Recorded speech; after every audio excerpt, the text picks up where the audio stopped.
as we turn to the Word of God, I would like to put a question to you. प्रभु के वचन को ध्यान करने के पहले मैं आपसे एक प्रश्न पूछना चाहूंगा। There is a possibility at least some of you may be sick here. शायद ऐसी एक संभावना हो सकती है कि आप में से कुछ लोग यहाँ बीमार होंगे। Suppose Jesus, you lived in the days of Jesus, or Jesus lived in the days of our life. If Jesus will physically come here, and if you come to Him, will He heal you? मान लीजिए हम यीशु मसीह के युग में जीवन बिता रहे होते या यीशु मसीह हमारे युग में जीवन बिताता होता। यदि यीशु मसीह हमारे बीच में प्रत्यक्ष रूप से आते, जब वो आपको आकर मिलता, तो क्या वो आपको चंगा कर सकता था? Suppose Jesus comes in His physical body now. मान लीजिए यीशु अपनी शारीरिक देह में अभी यहाँ पर आता है, तो You come with your sickness and pain to Him. और आप अपनी बीमारी और दर्द के साथ यहाँ पर आते हैं, Will He heal you or not? क्या वो आपको अभी चंगा करेगा कि नहीं? Those who believe that He will heal you, raise the hand. जो विश्वास करते हैं कि प्रभु मुझे चंगा करेगा, ऐसे लोग हाथ ऊपर करें। I am glad all the hands are gone up. That is true. मुझे खुशी है कि सबके हाथ ऊपर गए हैं और ये सच भी है। I know you all believe Jesus will heal. That is very true. मैं जानता हूँ कि आप सब लोग विश्वास करते हैं कि यीशु मसीह आपको चंगा करेगा और ये सच बात भी है। That cometh me, I will never in no wise forsake or leave. That is the word of God. प्रभु का वचन भी यही कहता है कि जो कोई मेरे पास आएगा उसे मैं कदापि बाहर नहीं निकालूंगा। If that is the case, now Jesus is in His glorious body. He has greater power and authority to heal and deliver us. यदि ऐसा है तो यीशु तो अभी महिमा में देह में दिखाई देता है। हमको चंगा करने के लिए उसके पास और भी बड़ा सामर्थ्य और अधिकार है। You know, when Jesus was in the physical body, He had not gone to the cross, and we couldn't claim with His stripes we are healed. जब यीशु मसीह शारीरिक देह में था, उस समय तक तो वो क्रूस पर नहीं चढ़ा था और हम इस बात के ऊपर दावा भी नहीं कर सकते थे कि उसके कोड़े खाने से हम चंगे हो गए। Now that He is crucified and dead and resurrected, and all power and authority He received, and now He is in the glorious body. अभी वो क्रूस पर चढ़ाया गया, मरकर जी उठा, अभी वो अपनी महिमा में देह में दिखाई देता है। सारी सामर्थ्य और अधिकार अभी उसके पास है। While Jesus was on the physical body, He was limited. When He is in Adaya, He couldn't be in Irumbuliyur at the same time. जब यीशु मसीह शारीरिक देह में था, उस समय वो एक सीमित शक्ति के साथ दिखाई दिया था। वो अडयार में रहने से अडयार में रहेगा, इरुम्बुलियूर में नहीं जा सकता। Now that He is in the glorious body, anywhere, anytime, He is available to heal and to deliver. अभी जब वो महिमा में देह में दिखाई देता है, तो किसी भी समय कहीं भी वो छुटकारा देने के लिए सामर्थ्य है। Now you all raise the hand to say that Jesus, if He comes physically here, surely He will heal you. अभी आप सबने ये कहने के लिए अपने हाथ बढ़ाया था कि यीशु मसीह यदि शारीरिक देह में अभी होता, तो अभी वो मुझे चंगा करने के लिए उसको सामर्थ्य थी। Now how much more in that resurrected body, with all power and authority, He is well able to heal you and me right now. अगर ऐसा है तो अभी अपने जी उठे शरीर में मुझे और आपको पूरे सामर्थ्य और अधिकार के साथ छुड़ाने के लिए, चंगा करने के लिए वो कितना अधिक सामर्थ्य है। Now we want to turn to the word of God about a man who was very, very sick right from head to foot. अभी हम परमेश्वर के वचन में से एक व्यक्ति के बारे में देखेंगे जो सिर से लेके पांव तक पूरी तरह से बीमार होकर दिखाई दिया था। The Old Testament. और वो पुराने नियम में। Immediately you may think Job. No, it's not Job. तुरंत ही आप सोच सकते हैं कि वो अय्यूब होगा। नहीं, अय्यूब नहीं है। When you read the Bible, we see at least he had 10 terrible, incurable, serious diseases he had. At least 10. Bible में हम देखने से उसके जीवन में कम से कम 10 प्रकार की असाध्य बीमारियां, बुरी बुरी बीमारियां उसके जीवन में दिखाई दी थी। All of them were serious sicknesses. और वे बीमारियां सभी गंभीर बीमारियां थी। And then let us see what happened to that man. हम देखेंगे उस मनुष्य का फिर क्या हुआ। Let us turn to Psalm 38. आइए भजन संहिता 38 की ओर मुड़े। And please keep your Bible open to Psalm 38. Don't close that Psalm 38. भजन संहिता 38 उस पवित्र शास्त्र के हिस्से को आप खुला रखें, उसे बंद न करें। During the sermon, not at the end of the sermon, please give a chance for Jesus to touch you and heal you. प्रचार के अंत में नहीं, लेकिन प्रचार के बीच में ही यीशु मसीह आपको छूकर चंगा करने के लिए आप उसको एक अवसर दें। So keep your heart and mind open to the Word of God. परमेश्वर के वचन के लिए अपने हृदय और मन को खुला रखें। Again, I tell you, don't wait the end of the sermon. During the sermon, open your heart and receive healing from the Lord.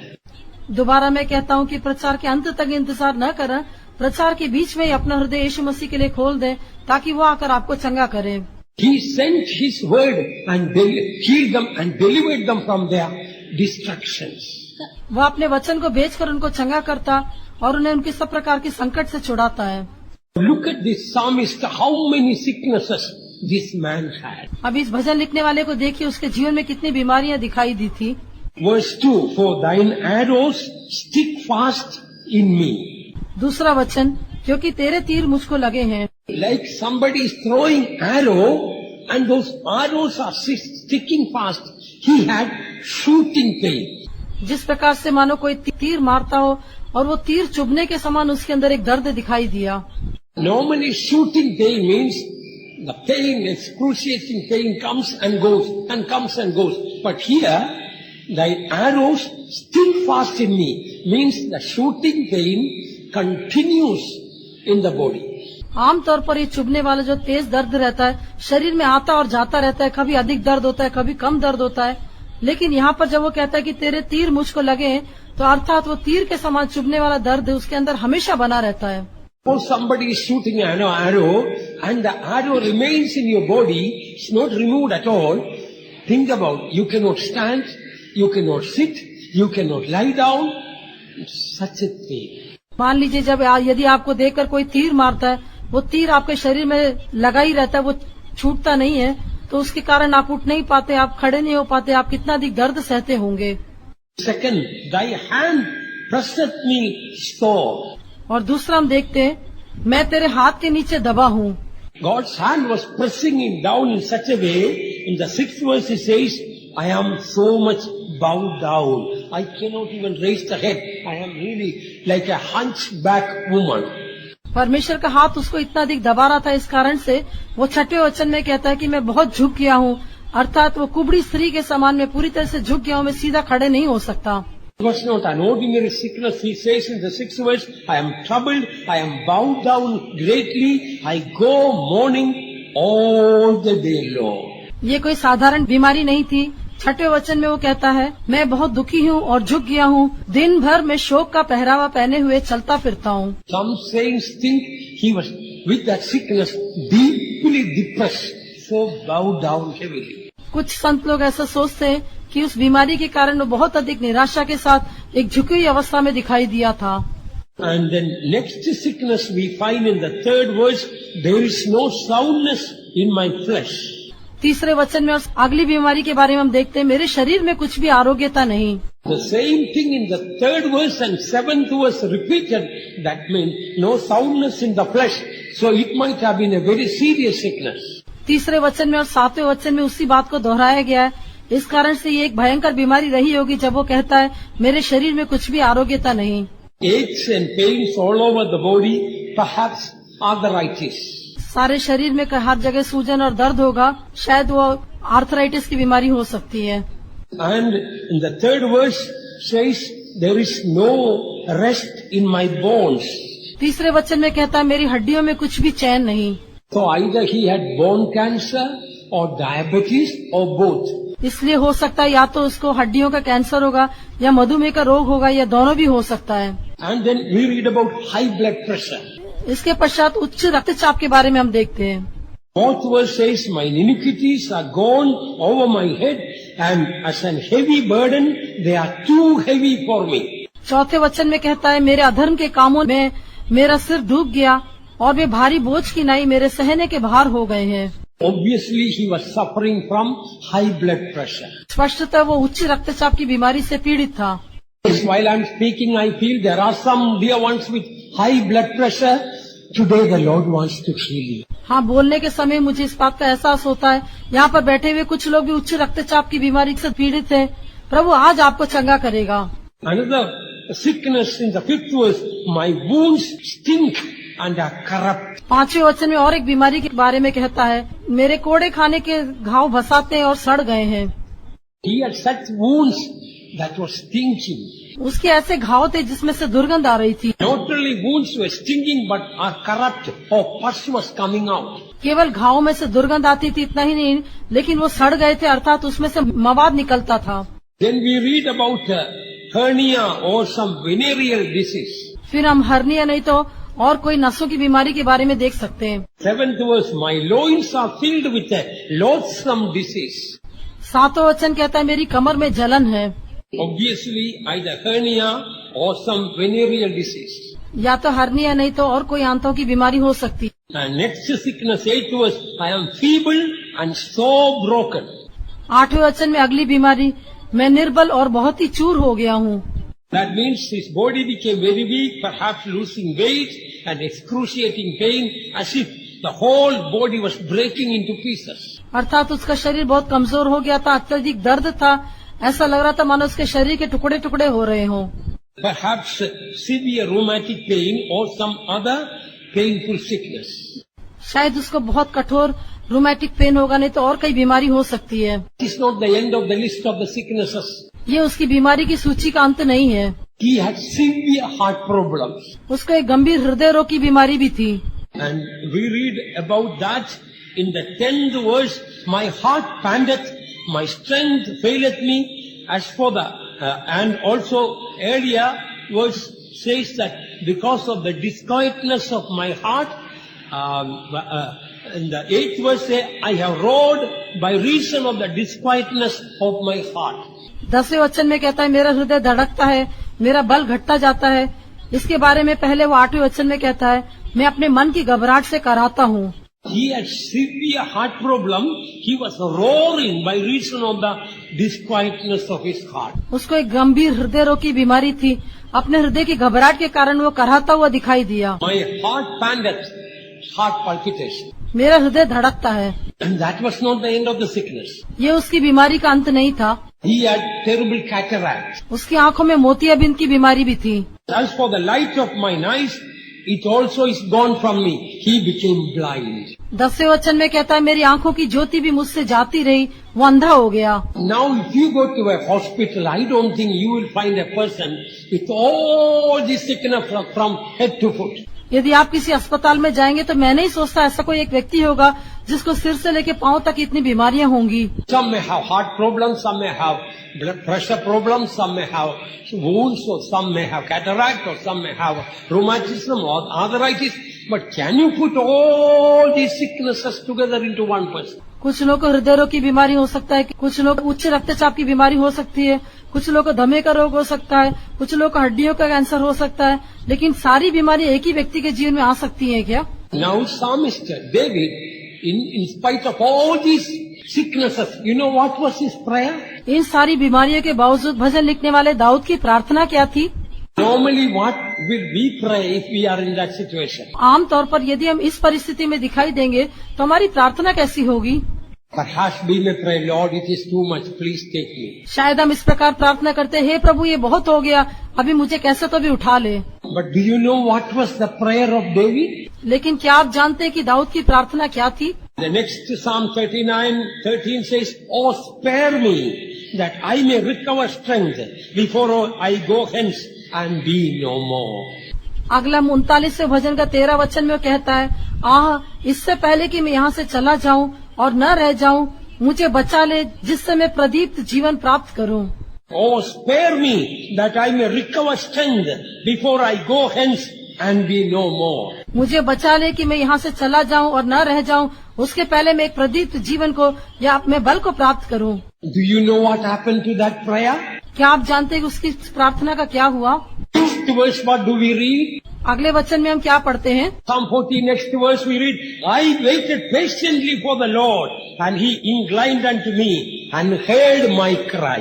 अगला भजन में हम देखते हैं 40वां भजन, मैं धीरज से यहोवा की बाट जोता रहा और उसने मेरी ओर झुककर मेरी दुहाई सुनी। He brought me also out of an horrible pit, out of the miry clay, and set my feet upon a rock, and established my goings. उसने मुझे सत्यानाश के गड्ढे और दलदल की खींच में से उबारा और मुझको चट्टान पर खड़ा करके मेरे पैरों को दृढ़ किया है। He brought me also out of an horrible pit. उसने मुझे सत्यानाश के गड्ढे में से उबारा। Jesus told, every sickness is like falling into a horrible pit. यीशु ने कहा प्रत्येक बीमारी एक सत्यानाश के गड्ढे में गिरने के समान है। One day Jesus healed a man with severe sickness on a Sabbath day.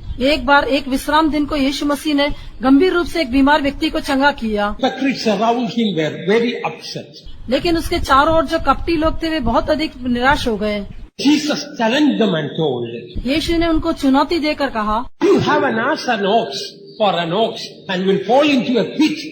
Will you not go straight away, bring it out? यदि तुम्हारे पास बैल या गधा हो तो क्या वो गड्ढे में गिर जाए तो क्या तुम उससे तुरंत बाहर नहीं निकालोगे? So Jesus told, falling sick means falling into a horrible pit, and our master shepherd wants straight away pull it out. इसलिए यीशु मसीह ने कहा कि बीमार होना सत्यानाश के गड्ढे में गिरने के समान है और हमारा जो स्वामी है वो चरवाहा है वो हमें गिरने के समय तुरंत ही हमें उसमें उठा लेगा। Will any good shepherd say, let the sheep learn a lesson in the pit? That sheep was going astray without obeying me.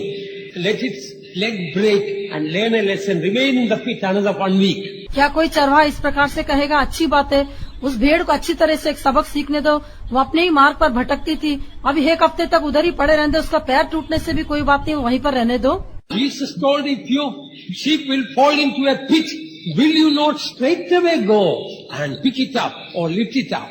यीशु ने कहा यदि तुम्हारी भेड़ गड्ढे में गिर जाए तो क्या तुम तुरंत जाकर उसको नहीं उठाते हो? So the same way, David says, he brought me up also out of a horrible pit. इसलिए भजन लिखने वाला कहता है उसी दिन उसने मुझे सत्यानाश के गड्ढे में से भी निकाल दिया। He put a new song in my mouth. उसने मेरे मुंह में एक नया गीत डाला। Many shall see it and fear and shall trust in the Lord. बहुतेरे यह देखकर डरेंगे और यहोवा पर भरोसा रखेंगे। So, I don't think anybody seated will have all these sicknesses put together.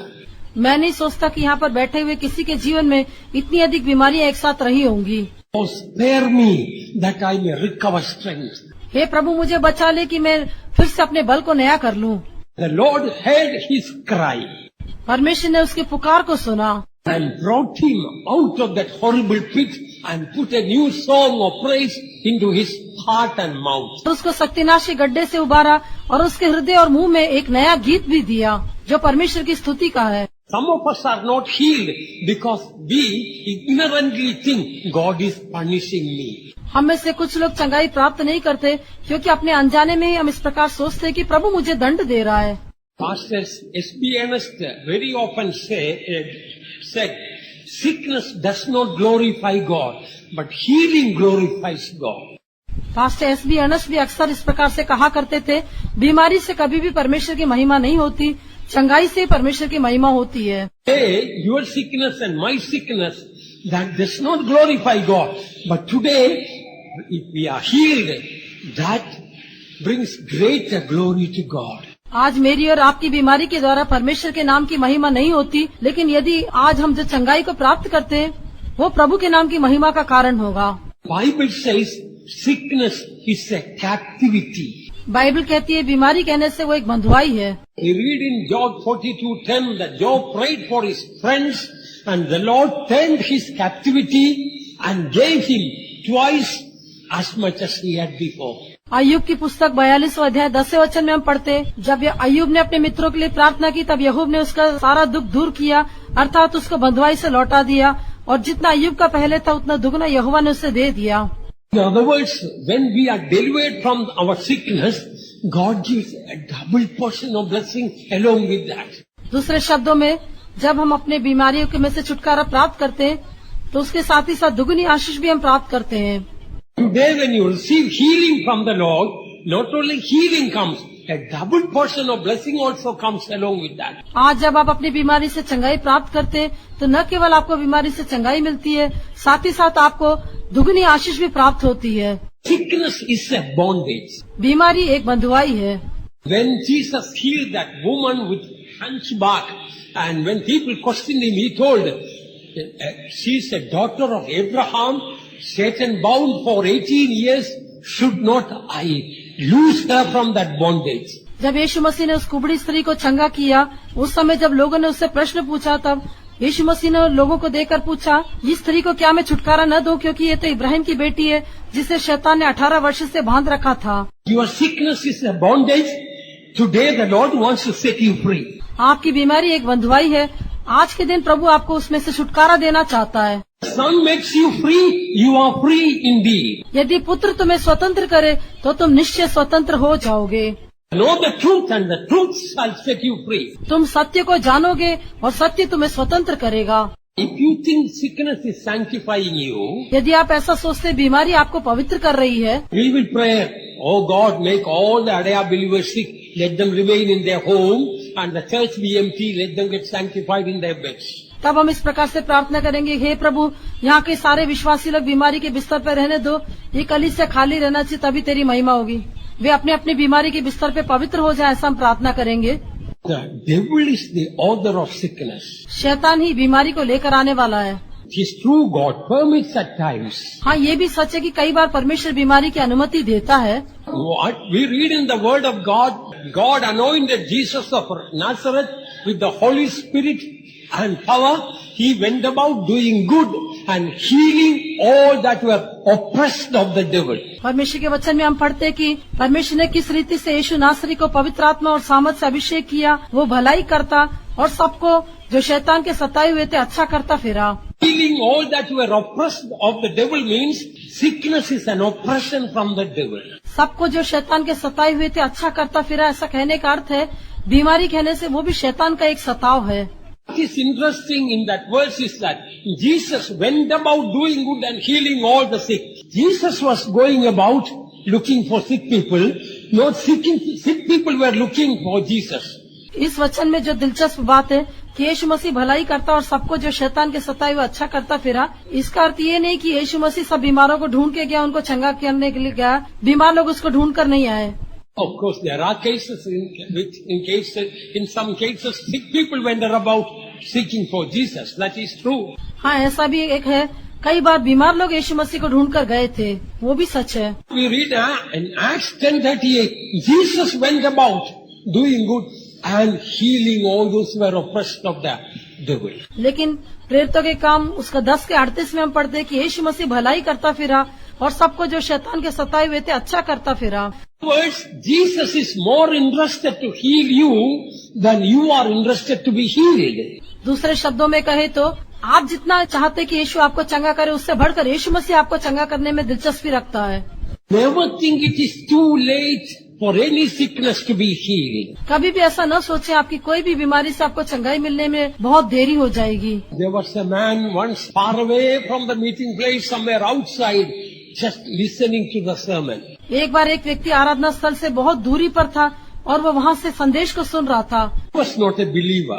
वो एक विश्वासी भी नहीं था। But when the word of God was going forth, लेकिन जब परमेश्वर का वचन दिया जा रहा था, he really felt something happened inside. उसे अपने अंदर महसूस हुआ कि उसके अंदर कुछ न कुछ हुआ है। Some time ago, the doctor had removed 3 ribs from him and 1 kidney and 2 toes out of him because of some terrible sickness. कुछ भयंकर बीमारी के कारण कुछ दिनों पहले ही चिकित्सकों ने उसके शरीर से 3 पसलियों को, उसकी 2 उंगलियों को और उसकी एक गुर्दे को भी निकाल दिया था। When he looked at the toes, he was shocked. Both the toes are grown to the perfect measure. लेकिन अपने पाँव को देखकर वो आश्चर्यचकित हो गया। उसके पाँव की दोनों अंगूठे थे, वो बिल्कुल सही दशा में बढ़े हुए थे। He went to the same doctor who removed all these organs out of him. उसके शरीर से इन अंगों को निकाले उसी डॉक्टर के पास वो भाग कर गया। He x-rayed and told not only the toes have come back, the 3 ribs are created and their kidney was created also. न केवल उंगलियां वापस उसको मिल गई, इतना ही नहीं, लेकिन उसकी 3 रीढ़ की हड्डियां भी वापस आ गई, इतना ही नहीं, उसका गुर्दा भी उसको वापस मिल गया, ऐसा उसने जाकर स्पष्ट रूप से बताया। In our church we have a believer, she only died recently. हमारी कलीसिया में एक विश्वासी थी, अभी हाल ही में उसकी मृत्यु हुई है। About 45 years ago, she had womb cancer. करीब 45 वर्ष पहले उसको गर्भाशय में कैंसर था। In answer to prayer, she was completely healed. प्रार्थना के फलस्वरूप उसको पूर्ण रूप से चंगाई मिल गई। Afterwards, 2 children, 1 son and 1 daughter were born. उसके पश्चात उसको 2 बच्चे हुए, एक बेटा और एक बेटी उसको जन्म हुए। I baptized the daughter. उस बेटी को मैंने बपतिस्मा दिया। There was a case, womb was removed out of a lady, but in answer to prayer, God created another womb and she was able to have baby. और एक बहन के विषय में देखे तो उस बहन का गर्भाशय उसके शरीर से अलग किया गया था, लेकिन प्रार्थना के फलस्वरूप परमेश्वर ने उसके शरीर में एक और गर्भाशय को उत्पन्न किया और उस गर्भाशय के अंदर उसने एक बच्चे को भी जन्म दिया। Listen, our God is so great. We must pray for the impossible. सुनिए, हमारा परमेश्वर इतना महान है, हमें असंभव बातों के लिए प्रार्थना करना चाहिए।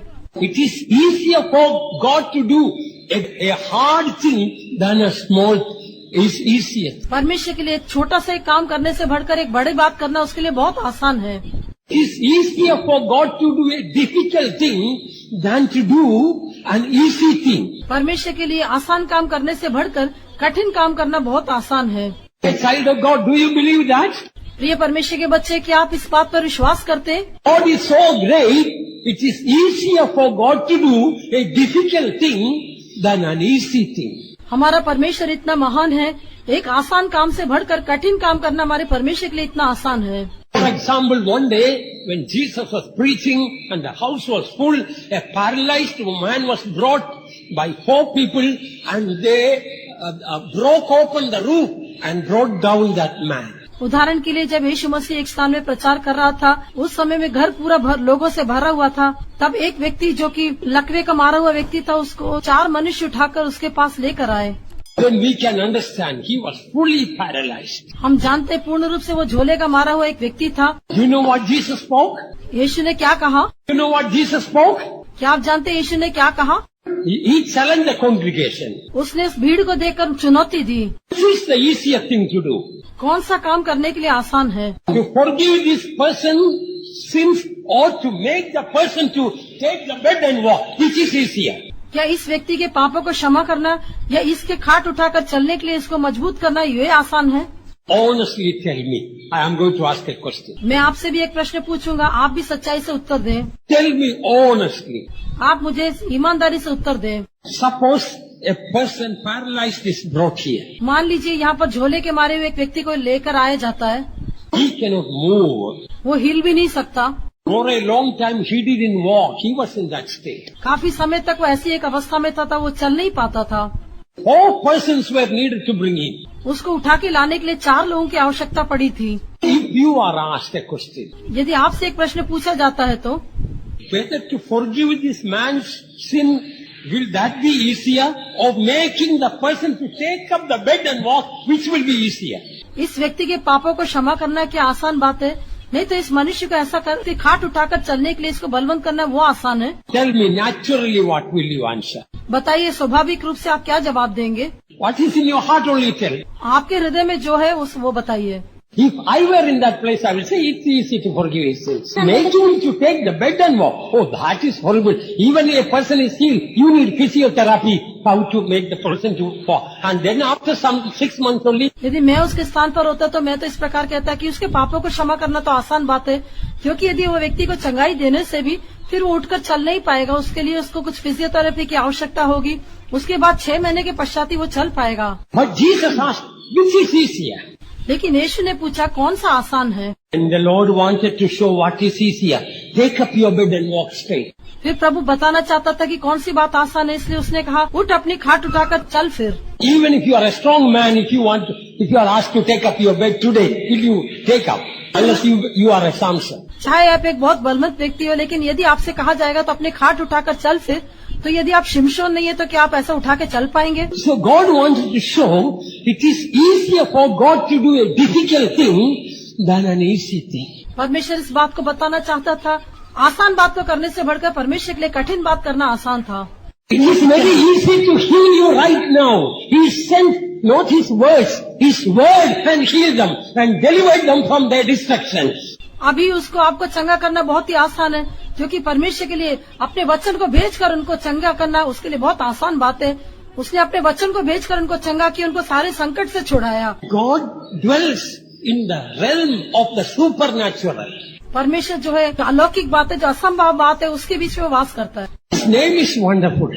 उसका नाम तो अद्भुत है, Character is wonderful. उसका स्वभाव भी अद्भुत है, His power is wonderful. उसकी सामर्थ भी अद्भुत है, His spirit is wonderful. उसकी आत्मा भी अद्भुत है, Wisdom is wonderful. उसकी बुद्धि भी अद्भुत है, Knowledge is wonderful. उसका ज्ञान भी अद्भुत है, Love is wonderful. उसका प्रेम भी अद्भुत है, Peace is wonderful. उसकी शांति भी अद्भुत है, Joy is wonderful. उसका आनंद भी अद्भुत है, Creations are wonderful. उसकी सृष्टि भी सब अद्भुत है, His people are wonderful. उसके लोग भी अद्भुत हैं, Angels are wonderful. उसके स्वर्गदूत भी अद्भुत है, Heaven is wonderful. उसका स्वर्ग भी अद्भुत है, Glory is wonderful. उसकी महिमा भी अद्भुत है, His healing is wonderful. उसकी चंगाई भी अद्भुत है, He is wonderful, wonderful, wonderful. वो अद्भुत है, अद्भुत है, अद्भुत है। God wants that we too will become wonderful like Him. परमेश्वर चाहता है कि हम भी उसके समान अद्भुत बन जाएं। He does not want to heal us in the natural way, in a wonderful way. वो केवल स्वाभाविक रूप से हमको चंगा करना नहीं चाहता, लेकिन अद्भुत रूप से हमको चंगा करना चाहता है। The will of God, it is the plan of God, it is the power of God to heal you now. आपको अभी चंगा करना ये परमेश्वर की योजना है, ये परमेश्वर की सामर्थ है, परमेश्वर का उद्देश्य है। Oh sick person, are you willing to be healed now? हे बीमार व्यक्ति, क्या आप अभी चंगाई पाना चाहते हैं? I believe God can heal. परमेश्वर चंगा कर सकता है करके शायद आप विश्वास करते होंगे। You know God has power and authority to heal. आप जानते हैं कि आपको चंगा करने के लिए परमेश्वर के पास सामर्थ और अधिकार है। Do you know it is the will of God to heal you now? लेकिन क्या आप जानते हैं कि परमेश्वर की इच्छा ये है कि अभी आपको चंगा करे? Hebrews chapter 11, the chapter of faith, do you know how it starts? इब्रानियों की पत्री 11वां अध्याय जो विश्वास का अध्याय है, क्या आप जानते हैं वो कैसे आरंभ होता है? Now, faith is the substance of things hoped for, the evidence of things not seen. Now, I don't know in other languages. In English, now faith. आप विश्वास आशा की हुई वस्तुओं का निश्चय और अंधे की वस्तुओं का प्रमाण है। दूसरी भाषाओं में कैसे जानता नहीं, लेकिन हिंदी में भी और अंग्रेजी में भी आप विश्वास करके कहा गया है। Faith is connected with now. विश्वास आपसे संबंधित है। Tomorrow means that is called hope. कल का दिन कहने से वो आशा की बात है। Will heal tomorrow, later, that is hope, that is not faith. परमेश्वर कल चंगा करेगा ऐसा कहने से वो विश्वास नहीं, वो तो एक आशा है। Hope is expecting, faith is accepting. आशा कहने से वो इसी बात की हम अपेक्षा करते हैं, लेकिन विश्वास कहने से उसको स्वीकार करने का अनुभव है। Now faith. अब विश्वास Now be healed now by faith. या विश्वास के द्वारा भी प्रभु मुझे चंगा करेगा। Sending His word for your healing. आपकी चंगाई के लिए वो अपने वचन को भेज रहा है। There was a lady, 82 years old lady, a sister. एक बहन थी जो 82 वर्ष की थी। She was dying of cancer. वो कैंसर की बीमारी से मरणासन अवस्था में थी। Pastor told her the Lord wants to heal you. Pastor ji ने उससे कहा कि परमेश्वर तुझे चंगा करना चाहता है। She told Pastor, I lived a good life on this earth. उसने कहा, पास्टर जी, इस पृथ्वी पर तो मैंने एक अच्छा जीवन बिताया है। My children and grandchildren all are walking with God. मेरे बच्चे और नाती पोते सब परमेश्वर के अनुसार चलते हैं। That's been good to me. परमेश्वर मेरे लिए भला होकर रहा। Now I want to go home to heaven. अभी मैं अपने घर स्वर्ग में जाना चाहती हूँ। But the pastor insisted, no, the Lord wants to heal you before you go to heaven. लेकिन पास्टर जी ने उसके ऊपर ये जोर देकर कहा, नहीं, तुम स्वर्ग जाने के पहले अभी प्रभु तुम्हें चंगाई देना चाहता है। She could not be convinced. लेकिन उसको इस बात के बारे में समझाया नहीं जा सका। One day she was in the church but in the wheelchair. एक दिन वो आराधना में तो आई, लेकिन व्हील चेयर में आई थी। During the service, the word of God went into her. आराधना के समय परमेश्वर के वचन ने उसके अंदर प्रवेश किया। Jumped out of the wheelchair and started dancing like a 18-year-old young girl. अपने व्हील चेयर से वो कूद कर खड़ी हो गई और एक 18 वर्ष की लड़की के समान कूदने और नाचने लगी। All the congregation raised the hands and praised God for the wonderful healing. उस अद्भुत चंगाई के लिए सारी मंडली ने मिलकर अपने हाथों को उठा के प्रभु का धन्यवाद किया। She went around all the villages testifying about the wonderful salvation and healing God gave her. परमेश्वर ने उसको दिया अद्भुत चंगाई के लिए, उस उद्धार के लिए सभी स्थानों में जाकर उसने परमेश्वर के नाम की गवाही दी और उसकी प्रशंसा की। She died when she was 92 without being sick. 92 वर्ष की आयु में बिना किसी बीमारी के उसकी फिर मृत्यु हो गई। All the saints died with sickness. They all are safe in heaven. बीमारी के साथ मरे हुए सारे पवित्र लोग भी स्वर्ग में तो सुरक्षित हैं। Healing is children's bread. लेकिन चंगाई बच्चों की रोटी है। We have a right to get healed now. अभी हमको चंगाई पाने का अधिकार है। When we ask God for an easy thing, we are limiting God's power and God's ability. जब हम एक आसान बात के लिए प्रभु से मांगते हैं तो हम परमेश्वर की सामर्थ्य और उसकी योग्यता को सीमित कर देते हैं। When we ask for an easy thing, we think in our ignorance that makes God easier to answer our prayer. जब हम कुछ आसान बात को मांगते हैं तो अपनी अज्ञानता में हम इस प्रकार सोचते हैं कि इसके द्वारा परमेश्वर को एक हमारी प्रार्थना को उत्तर देने के लिए आसान हो जाएगा। No, the Bible says they limited the Holy One of Israel. We are limiting God and His power by doing that. नहीं, बाइबल कहती है कि उन्होंने इस्राएल के पवित्र को सीमित कर दिया। ऐसा करने के द्वारा हम परमेश्वर की सामर्थ को सीमित कर देते हैं। Even when a father brought a child with sickness, all things are possible through him that believeth. That man exclaimed, Lord, I believe, but help my unbelief. जब एक पिता अपने बीमार बच्चे को प्रभु के सम्मुख में लेकर आया, जब प्रभु ने कहा कि विश्वास करने वाले के द्वारा सब कुछ हो सकता, तब उसने कहा, हे प्रभु, मैं विश्वास तो करता हूँ, मेरे अविश्वास का उपाय कर। Some of you might have heard about John Lake. He is called the Apostle of South Africa, who lived about 100 years ago. शायद आप में से कुछ लोगों ने जॉन लेक के बारे में सुना होगा। वो दक्षिण अफ्रीका का प्रेरित कहलाता था। वो 100 वर्षों पहले जीवित रहा था। I think he is from a place in Washington State, a place called Spokane in America. मैं सोचता हूँ अमेरिका के वॉशिंगटन डीसी में स्पोकेन नामक एक स्थान का वो निवासी था। Death started haunting his family. मृत्यु उस परिवार का पीछा करने लगी। Family, one person suddenly died of sickness, then second person, the third person, then the fourth person. One by one, people are dying of sickness. उसके परिवार में एक व्यक्ति की बीमारी से मृत्यु हो गई, फिर दूसरा, फिर तीसरा, फिर चौथा, ऐसे एक एक करके सभी लोग बीमारी की अवस्था में मरने लगे। Then his sister died. फिर उसके पश्चात उसकी बहन की भी मृत्यु हो गई। He couldn't take it anymore. उसके पश्चात वो सहन नहीं कर पाया। He desperately cried to God. दिल की बेचैनी से परमेश्वर की ओर देखकर वो रोया। God put a tremendous faith in him परमेश्वर ने उसके हृदय के अंदर एक भयंकर विश्वास को दिया। to rebuke death. उसने मृत्यु को डांटा। But his parents, nobody in the whole place could believe that. लेकिन उसके माता पिता या उसके घर में रहने वाले कोई भी इस बात पर विश्वास नहीं कर सके। He sent a telegram to Chicago. There was a man of faith called Alexander. Chicago में अलेक्जेंडर नाम का एक व्यक्ति था जो विश्वास में वीर था। उसने उसके पास एक संदेश भेजा। During that time, there was no telephone. उन दिनों में तो दूरभाष की सुविधा नहीं थी। My sister died. I believe that she will be raised back to life. Do you believe that? मेरी बहन की मृत्यु हो गई है, मैं विश्वास करता हूँ कि वो जी उठेगी। क्या आप विश्वास करते हैं? Send a telegram back. उसने उसके बदले में उसको तार भेजा। Yes, I believe. Hold on and pray. हाँ, मैं विश्वास करता हूँ, लगातार प्रार्थना करते रहे। An anointing came upon John Lake. ये जॉन लेक के ऊपर एक अभिषेक आया।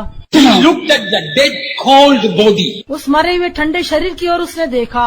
The authority of Jesus, He commanded death to depart from that life. यीशु के अधिकार के द्वारा उसके जीवन से मृत्यु को पूरी तरह से उसने दूर जाने के लिए कहा। Suddenly, she opened the eyes and got up and sat. अचानक ही उस बहन ने अपनी आंखें खोली, वो उठकर बैठ गई। Let me read out only the few words that John Lake had written. John lake के द्वारा लिखे गए कुछ शब्दों को मैं पढ़ना चाहूंगा। Saw as never before why Jesus healed us. इसके पहले मैंने कभी नहीं देखा था, वो मैं देख रहा हूँ कि यीशु ने क्यों बीमार को चंगा किया। He was doing the will of the Father by doing the will of the Father. He was destroying the works of the devil. वो पिता की इच्छा कर रहा था, पिता की इच्छा करने के द्वारा वो शैतान के कामों को नाश कर रहा था। When I saw this, there was a cry in my heart for Christ's own life and love. जब मैंने ये देखा तो मसीह का वही प्रेम और उसके जीवन को देखकर मेरे हृदय में एक कराहने का अनुभव दिखाई दिया। When we are in the right communion and fellowship with God, there is not power enough in all hell to put disease upon our little finger.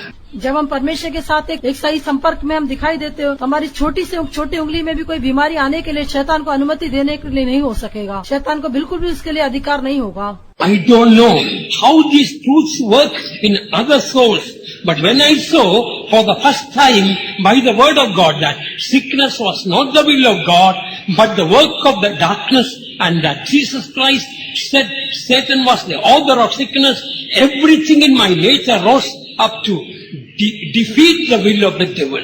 दूसरों की आत्माओं में किस प्रकार क्रिया करता है मैं नहीं जानता, लेकिन बीमारी जो है वो शैतान के द्वारा आता है, वो परमेश्वर की इच्छा नहीं है।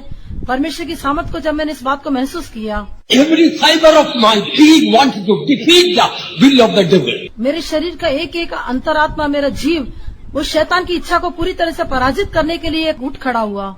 When we claim healing, we are destroying the works of the devil also. जब हम चंगाई के लिए दावा करते हैं तो हम शैतान के कामों को नाश करते हैं। Every part of our being should rise against the power of darkness to defeat the power of darkness.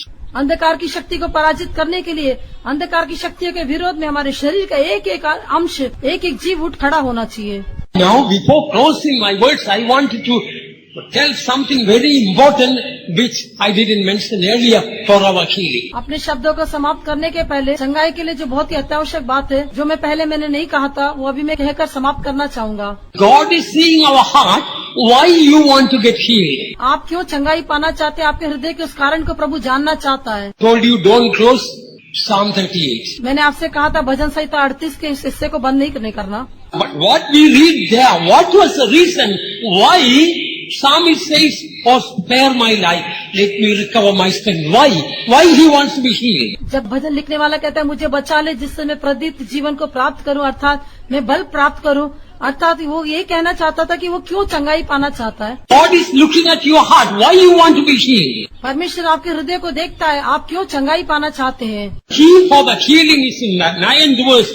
Lord, all my desire is before thee. Psalm 38:9. भजन संहिता 38 का 9 वचन में हम देखते हैं, हे प्रभु मेरी सारी अभिलाषा तेरे सम्मुख है, यही उस चंगाई की कुंजी है। Yes, that's important. What is all the desire of David?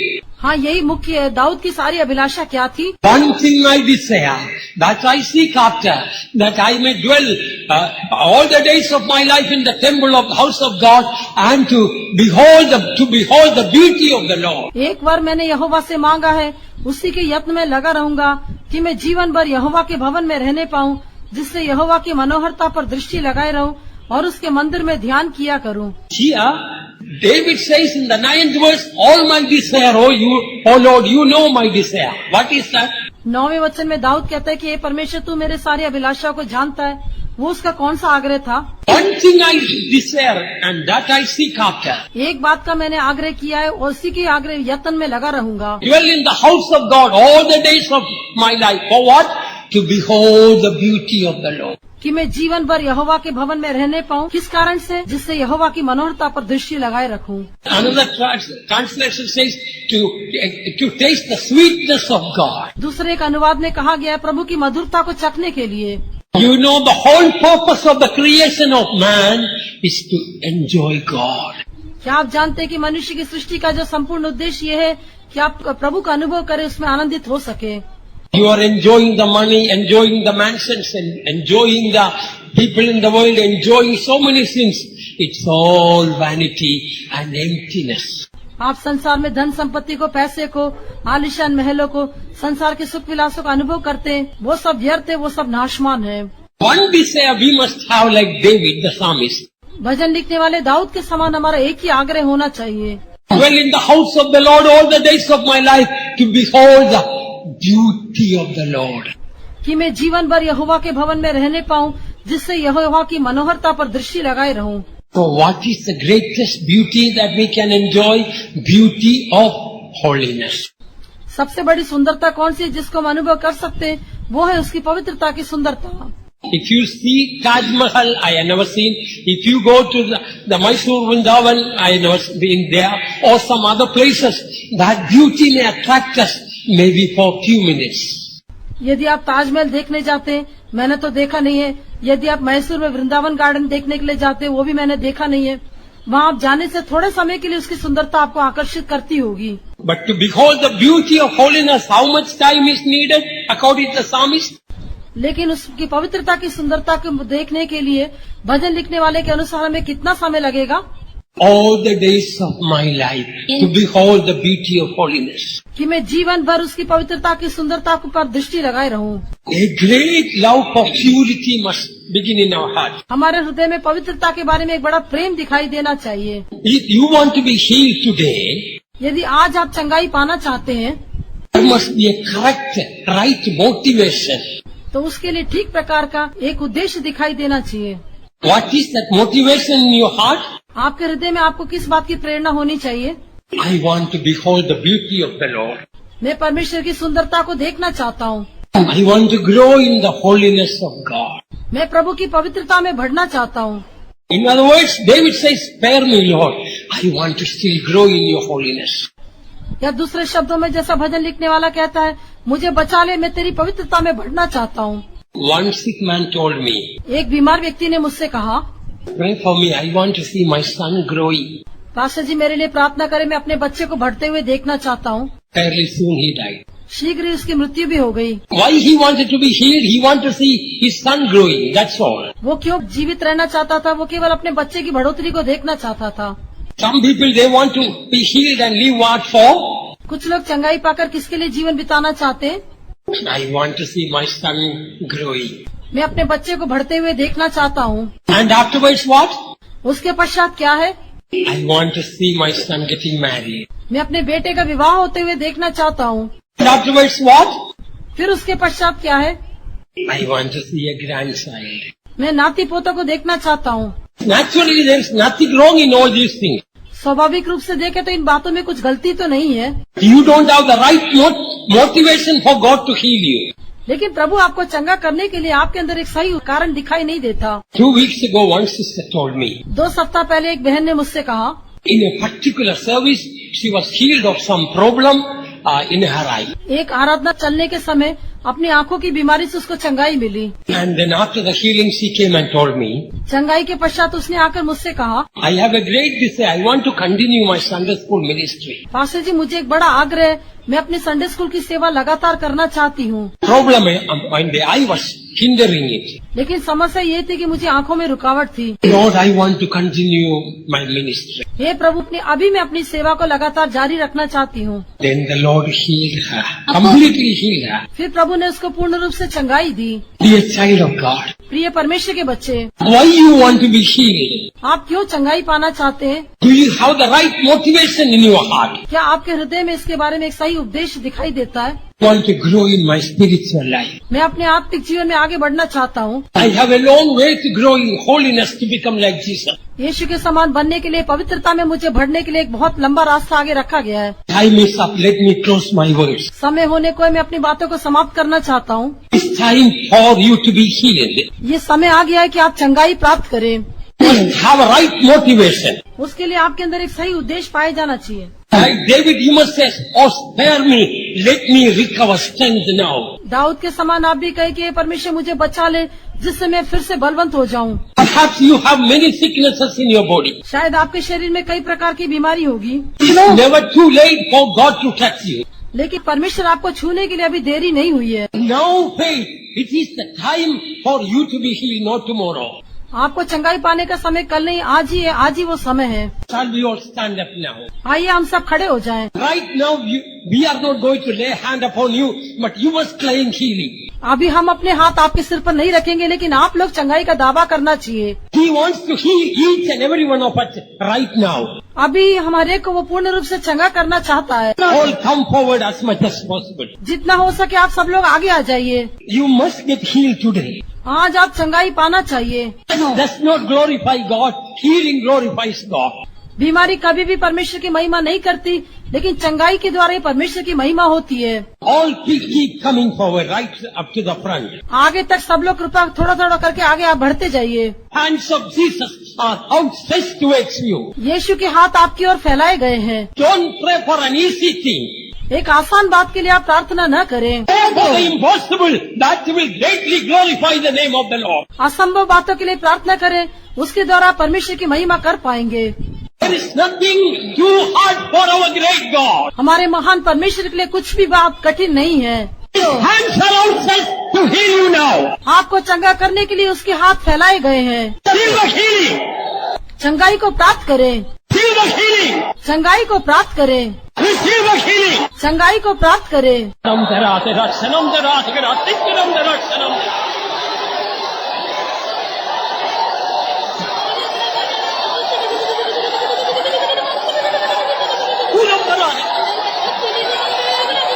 Hallelujah. Hallelujah.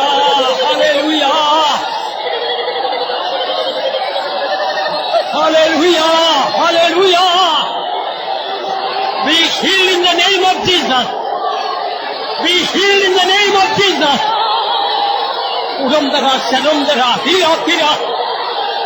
Hulkira, Dara, Hira. Hikiramdara, Shalomdara. Uramdara, Hira, Hikiramdara, Shalomdara.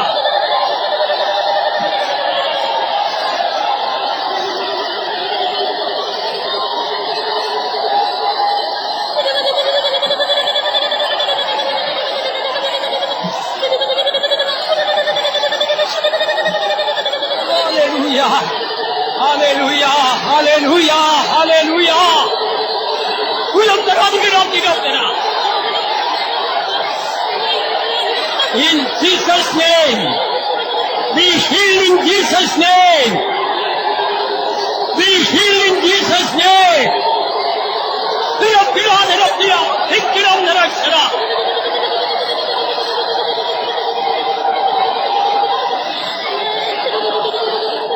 Hallelujah.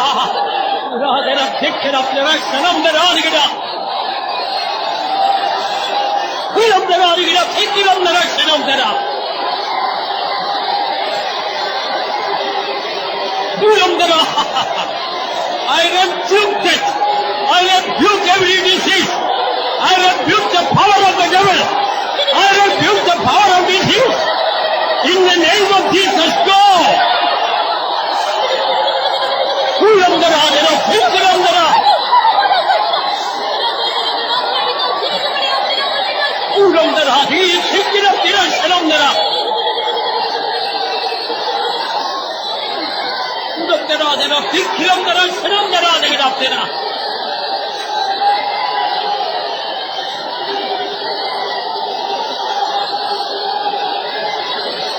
Ulamdara, Hikiramdara, Shalomdara.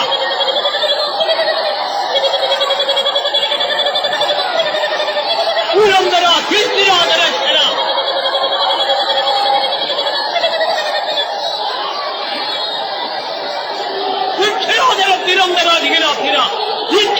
Shalomdara.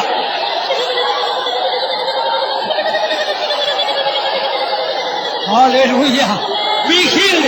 Be healed now. Be healed now. Ulamdara, Shalomdara.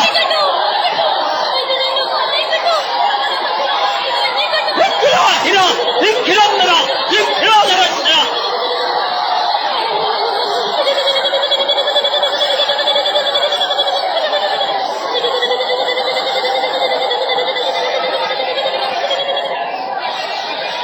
Hallelujah! Hallelujah! Hallelujah! Oh, in Jesus' name! In Jesus' name! In Jesus' name! In Jesus' name!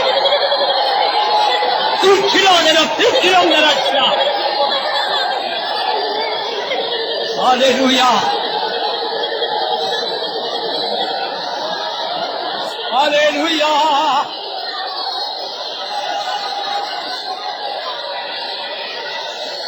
Hallelujah! Don't give up. याव न खोएं। It is the perfect will of God to heal you now. अभी ही आपको चंगा करना परमेश्वर की सिद्ध इच्छा है। The devil cannot stop you. शैतान आपको रोक नहीं सकता। Receive your healing now. अभी ही अपनी चंगाई को पा ले। Before we close this meeting, ये आराधना समाप्त करने के पहले one shall chase 1,000, two shall chase 10,000. एक जन 1000 को और 2 लोग 10,000 को भगा देंगे। 1 or 2 minutes more we are going to pray holding hands. Brothers, hold hands together. Sisters, hold hands together and rebuke the demon of sickness. And now we must be healed while we are holding hands and rebuking the devil. और 2 minute के लिए हम बीमारों के लिए प्रार्थना करेंगे। सब भाई लोग अपने एक दूसरे के हाथ पकड़ लीजिए, बहन लोग अपने अपने हाथ पकड़ लीजिए। आज इस बीमारी की सामर्थ पूरी तरह से दूर होने के लिए हम मिलकर प्रार्थना करें।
The Lord came down and healed us so that we will praise God. प्रभु हमारे बीच में आया और उसने हमको चंगा किया, अपने हाथों को उठा के तारीफ करेंगे। Praise your God. Hallelujah. Hallelujah.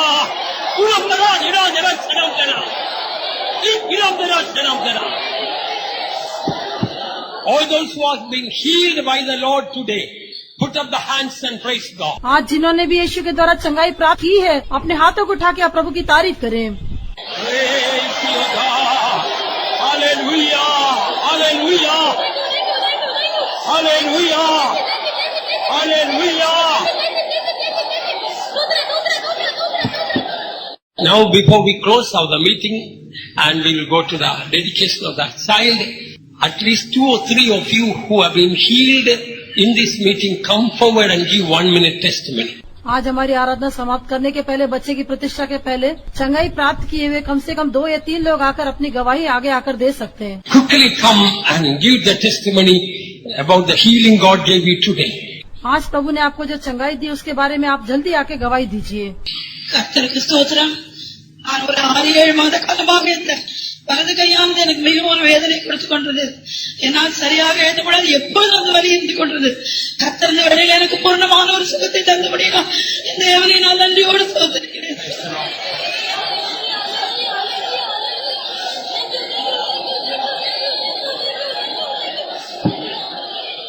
Praise the Lord. I praise God because the Lord touched me and healed me of all my sicknesses. Just this very moment, there was the power of God that threw me about. I praise and thank God for His love towards me. Praise the Lord.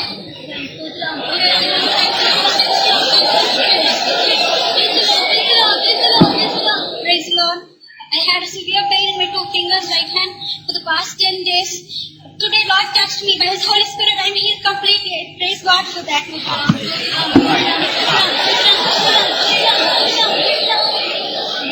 All others can give testimony later, another day. Only these who are standing here only give testimony. केवल यहाँ खड़े हुए लोग गवाही दे, बाकी लोग बाद में गवाही दे सकते हैं। கர்த்தருடைய பரிசுத்த நாமத்துக்கு ஸ்தோத்திரம்.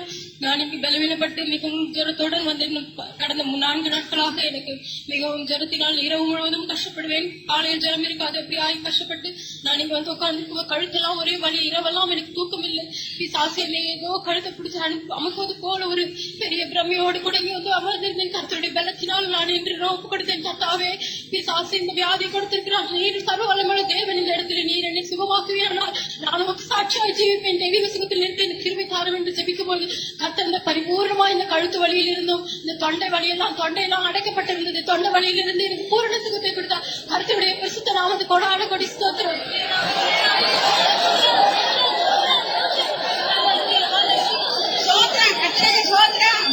ஒரு வாரமா நானே வயிற்று பாக்கல ரொம்ப கஷ்டப்பட்டு கொண்டுட்டேன். ரொம்ப நான் துக்கத்தோட ராத்திரியும் பகலும் உறங்காத கஷ்டப்பட்டேன். இப்போது எனக்கு விசுவாசத்தோட கர்த்தர் சுகம் கொடுத்தாருன்னு சாட்சி சொல்றது சோத்திரம். கர்த்தருடைய பரிசுத்த சோத்திரம். கடந்த 4 வாரங்களமாக வந்து ஆராதனையில் உட்காரும் பொழுது பிசாசு பயங்கரமான போராட்டத்தை கொண்டு வந்து காலு கை வலி பயங்கர சக்கர வியாதினால் அவஸ்தைப்பட்டு கொண்டு சாப்பிட முடியாம ரொம்ப கஷ்டப்பட்டு கொண்டு இருந்தேன். அப்பொழுது கர்த்தர் இன்னைக்கு பரிசுத்தவான்கள் வாயிலிருந்து புறப்பட அந்த சக்கர வியாதியை சத்து கொண்டு வந்த நிமித்தம் அந்த சாத்தானுடைய போராட்டத்திலிருந்து கர்த்தர் பரிபூர்ண விடுதலை கொடுத்து இந்த நேரத்தில் கைகால் வரையெல்லாம் நீக்கி போட்டார்.